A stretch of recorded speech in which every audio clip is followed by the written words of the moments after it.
Today we're having a Expo, a career and workforce Expo for youth between the ages of 14 and 24.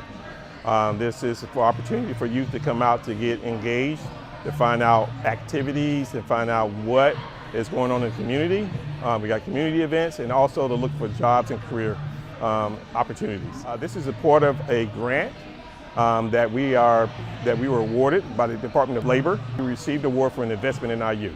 So we'll be doing a series of expos and getting youth involved that are disconnected, to get them connected to not only the community, but get them an opportunity to learn and to engage into the community, but also to find opportunity in career force. We used our community resource centers, our community centers throughout the county.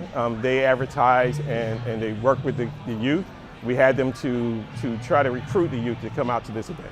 Well, my career goals are community engagement and interpersonal dynamics is something I focus in. So a lot of facilitation, connecting with people, hearing people's experiences, and that's what NCS is all about. Fairfax County Neighborhood and Community Services. That's what they're all about.